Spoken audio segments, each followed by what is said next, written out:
Hello and welcome to the Transformative Podcast. You are the medicine, where we explore our body's ability to transform and heal. I'm your host, Dr. Jessica Chichester, and today we're going to unravel the concept of mindfulness and mindful moving and really break it down into like 3 bite-sized pieces. How does that sound?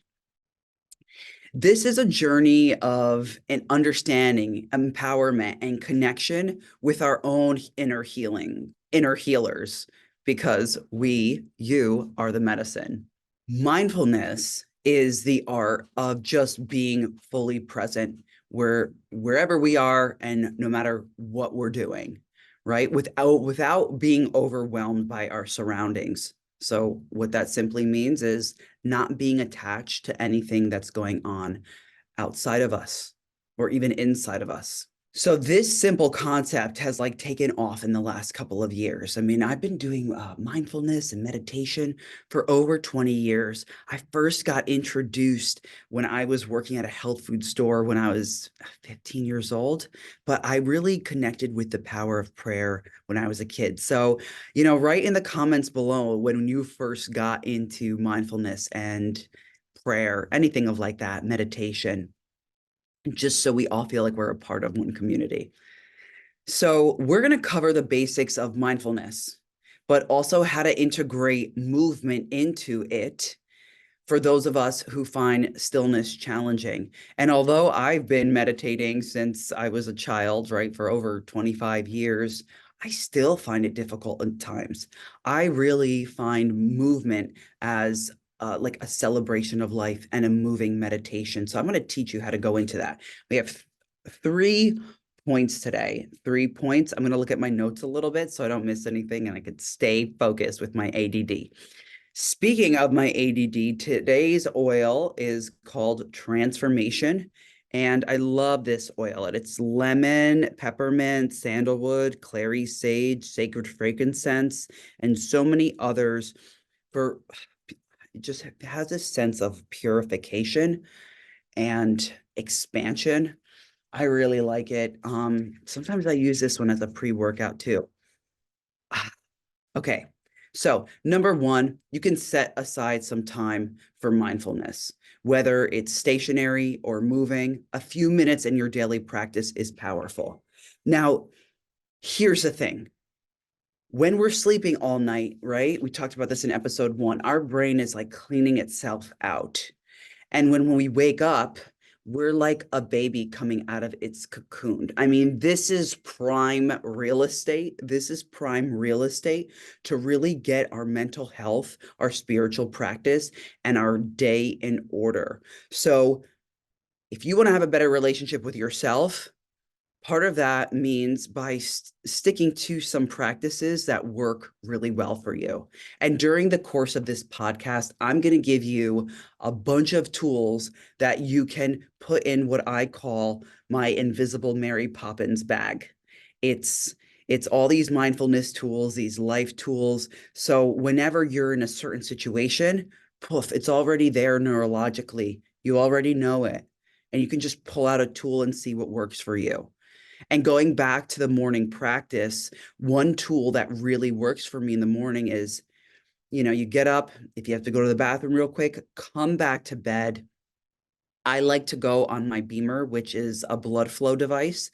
And in 8 minutes, I have up to 30% increased blood flow. We have this device at my wellness center, Haute Healing Oasis. And I put the Beamer on. It happens systemically in my body. Oftentimes I wrap the pad that it has around my head for additional blood flow targeted for a targeted area.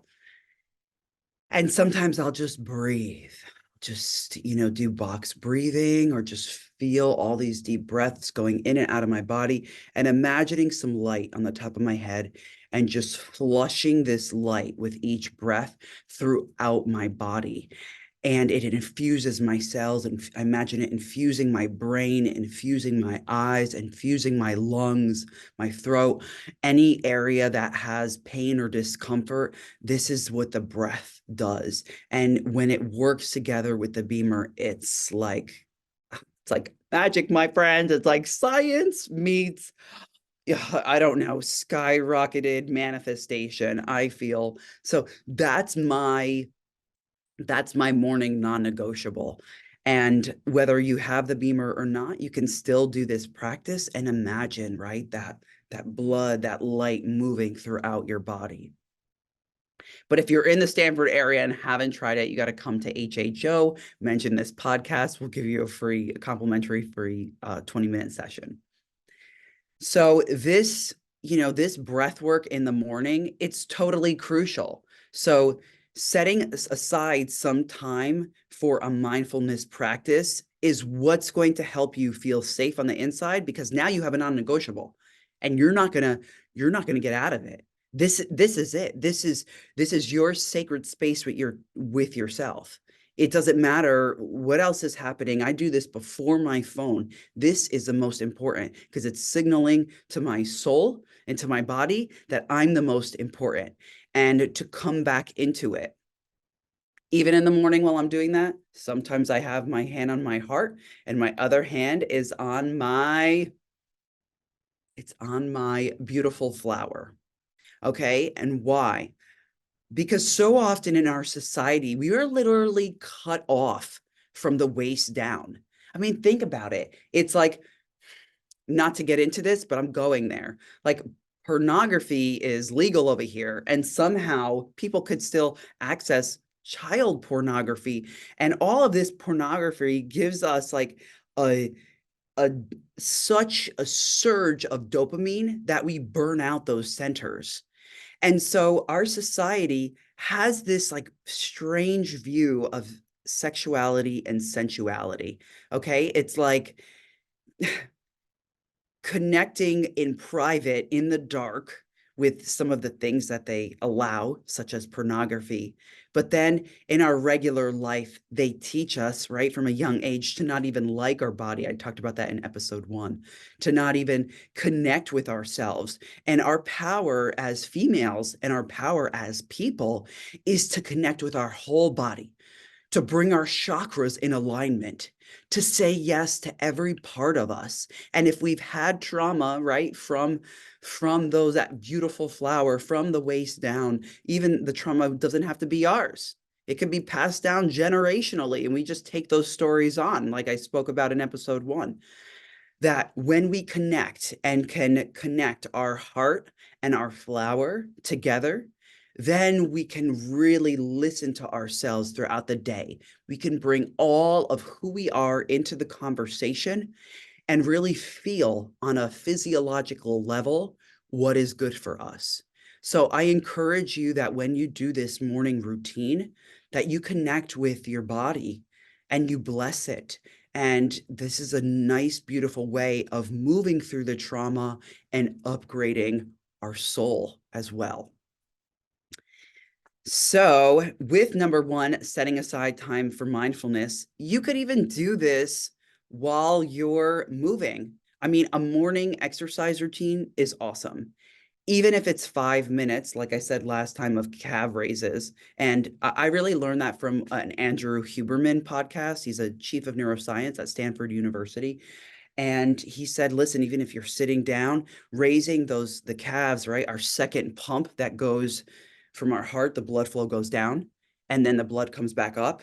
It's that second pump in our calves that helps us to move the stress hormones out. So doing something in the morning, even for a couple minutes where you stretch, you don't need more than the 5 minutes of exercise, because in the morning we have extra cortisol that we're looking to burn off. This could even be reflected if you take your blood glucose levels in the morning, they could spike up. So that's a great time to just burn off some steam and let yourself fly. Okay, step number 2 for working on your mindfulness practice is really to pick your practice. And we talked about that a little bit in number 1, right? So traditional mindfulness focuses on the breath and body sensations, like I was telling you about. And this can also happen when you're, sitting. But moving meditations bring this breath and body sensations into practice. So you can practice mindful walking. Maybe you have a couple of exercise bands. Those are really good for just moving some stress out of your body. And it's kind of more of an isometric movement, right? You're using your own body weight to stretch with these bands. I'm actually in my gym right now looking at some bands, but they're a little far away. So, but thin exercise bands, if you want, you can message me. And that's a great way to just get your body stretched out, moving, to come back into it in a very safe way. Because when we wake up and if our body is cold, lifting weights right at that time might be a little bit abrasive. It's great to do a little bit of cardio in the morning. But again, you are the medicine. So listen to your body. You can also practice some mindful walking. It's great in the morning to get outside with the red light from the sun. It's that red light, and some of it is that infrared light, that vitamin D that really absorbs in our skin. And just go for a walk, even if it's 5 minutes. Find a tree in your area that you like. And um, if you feel embarrassed with hugging a tree right now, use the tree as leverage to help you stretch, right? Hold on to it. Even if you can balance yourself, hold on to it. Feel its texture, right? Come back into your body. Feel its strength. Do some quad stretches when you're on it. Stretch your calves out by pushing on the base. You can stretch out your pecs by holding on to the tree. So you could even push against a tree while stretching up and kind of doing a upward facing downward dog while standing. So use your environment as leverage to help with your mindfulness practice. Going out in the morning is great to get that red light, that infrared light also, but it's also great to burn out that cortisol and to balance out your circadian rhythms. So it's super nice, right? Because if we see that red light in the morning, that sunlight, and we see it as the sun is setting or at night, it gives our mind and our sleep cycle the awareness of, let's time to wake up. Just get out of bed, just wake up. And also it's time to wind down. So getting our body moving in accordance with nature is super exciting and part of really juicy living. So step number 3 to building a mindfulness practice is to embrace imperfection. Embrace imperfection in it all. Even in this podcast right now, right? Like I'm slipping on myself a little bit, and that's okay. But the more that we can laugh at ourselves, the more that we can commit to making light of ourselves, it's really helpful. So I consider this a mindfulness practice, and I learned this from Tony Robbins years ago. So if you can, it was actually from the book Awaken the Giant Within. And can you believe I taught parts of this book to my 7th grade class? And I'll tell you, they became freaking giants. So I love it. Okay, you ready? So this is what Tony Robbins says to help. I'll put it in my own words: up our frequency and embrace our imperfection and not take ourselves so seriously. So here's a challenge for you this week. Make yourself smile 3 times a day. Now, he says, look in the mirror. I've done it without looking in the mirror, but make yourself smile 3 times a day for a minute. Right. So you can be going to the bathroom and make yourself smile, or just brushing your teeth and smiling while it's all drilling down your face. Who freaking cares? Whatever it is, make yourself smile while you're in traffic. Right. Challenge yourself. And you'll start to notice some, like, I don't know, maybe not. But for me, I started to notice some old paradigms falling off. Like, for example, when I was 11 years old, I was diagnosed with clinical depression. And I didn't know what that meant. I actually never, maybe a couple times in my life, I looked it up, but I never held on to what it meant. But I did my whole life struggle with depression, and I used exercise as a way of moving through this energy. So when I started doing this smiling challenge, I started feeling that darkness inside of me just cringe, like there's this stubbornness and this rebellion, like I don't want to do it, but I made myself do it. And I didn't like force myself to do it, but I just like allowed myself to move into doing it. And sometimes it was a little too much for me to do, but I said it's okay, Jessica. I held my inner child, and in time I moved toward it.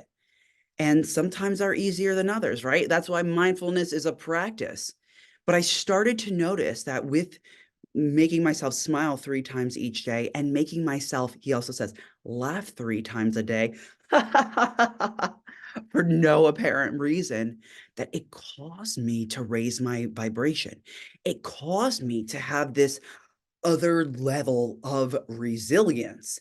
And it was like so powerful for me. So this, this too is a mindfulness practice. It doesn't have to be, I'm going to sit like a yogi and, oh my gosh, what happens if I do that? Am I going against my religion? Like that's what my mother thinks. God bless her soul. She's doing the best she can, as we all are. But mindfulness is something that we can practice while today I'm drinking my mate, right? While we're making our morning drink, or when I just smelled my essential oil, taking it in for those couple of seconds. And these are sorts of things that if we can stay present with the little things, it helps us with everything. Okay, so moving meditations. Number 3 is moving meditations, right? Walking, yoga, tai chi. They allow weightlifting, right? Any of it, painting, singing, right? All of these things allow us to anchor our mindfulness practice in, and so moving meditations, step number 3. Step number three. So another way we can practice mindfulness is through moving meditations, such as yoga, tai chi, walking, weightlifting, painting, singing, anything that allows you to get into a flow state. And let me back up, because when we first start doing something, we're not in flow. I don't know about you, but when I was in elementary school, they required us to play an instrument, and I always wanted to play the violin. And it was a little difficult because I'm lefty and they always gave a right violin. So I tried my best. And I just remember like really working on playing this instrument. And of course, at first it was like, wait, I'm not going to sound like Mozart. I really like Mozart.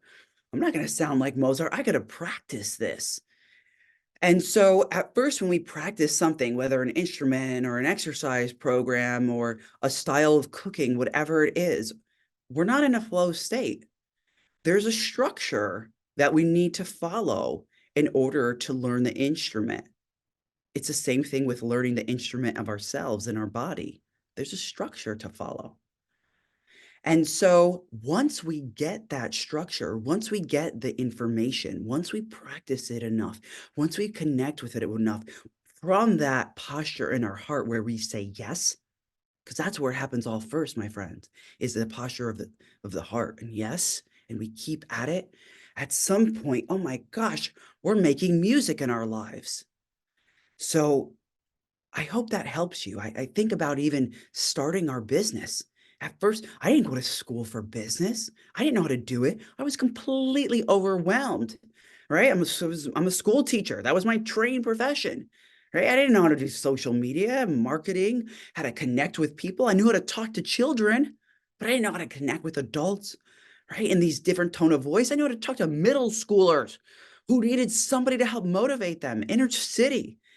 Totally different than talking to Wall Street people, right? Is it or is it not? But anywho, staying in a when we practice the instrument of ourselves, of of our practice, all of a sudden, at some point, we can fly, right? We got it. We trust the process. We can let go. We can be in flow. We can accept the vulnerability. And so I challenge you that even if something is a little bit difficult, if you know in your heart that there's a reason why you're there, just keep saying, okay, yes. Okay, God, I'll do whatever you want.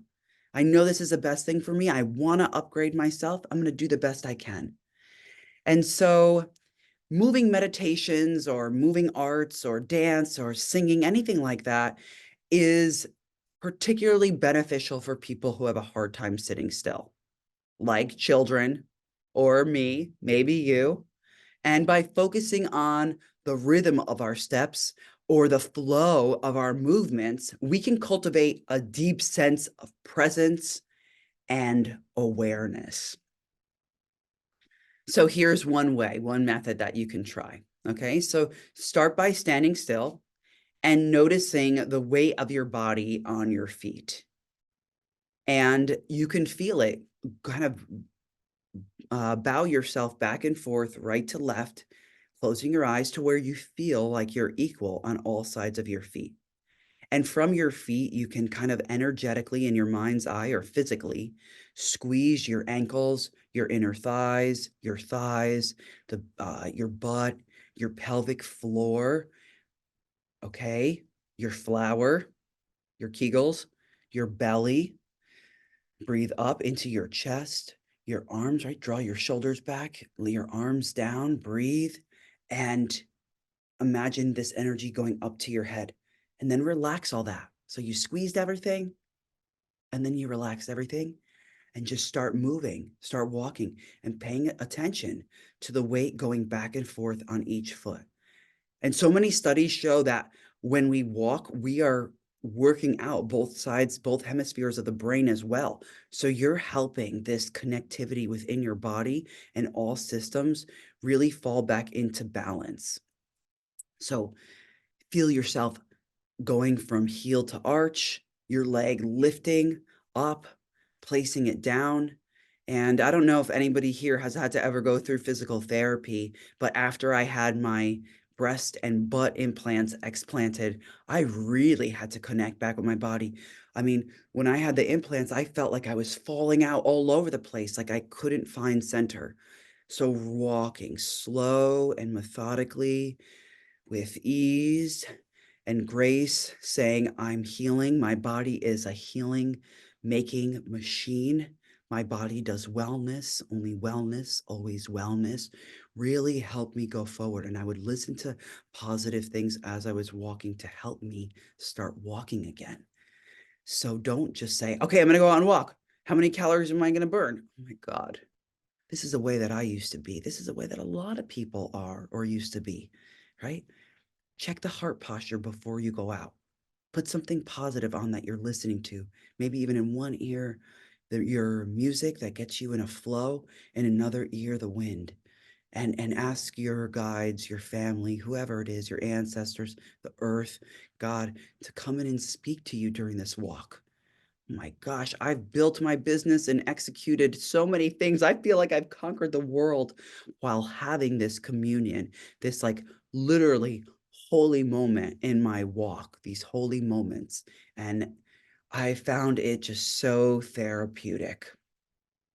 So remember, mindfulness isn't about perfection, as nothing in life is. It's about being fully present in the moment, embracing it with kindness towards yourself, and noticing the world around you with a fresh perspective. And you see how I just bat my eyes a lot? When I go out in the morning in that sunlight, I look at that sun and just bat my eyes a lot. I mean, I know so many people and studies have said that it burns your eyes. I don't know. My eyes aren't burned. I have to wear contacts. I've been wearing them since fourth grade. And guess what? I haven't even increased, my vision even hasn't gotten worse, barely. So as we close, I invite you to think about one change that you can make this coming week, one way that you can incorporate this mindfulness practice into your life and support, which will support your body and your mind and your soul's natural ability to heal itself. And it's as simple as moving a little bit, doing a morning routine, blessing your food, um, taking a deep breath, right? Painting something, 5 minutes. That's all you need. They say in 7 minutes, so many studies say that in 7 minutes of meditation or doing something mindful, our body, our mind can already reset itself. So have that faith, have that belief, and step into the medicine of who you are. This is Dr. Jessica Chichester coming to you from our second episode of You Are the Medicine. I hope you have a beautiful, blessed day. Practice your mindful moving and live your life out loud. Satnam.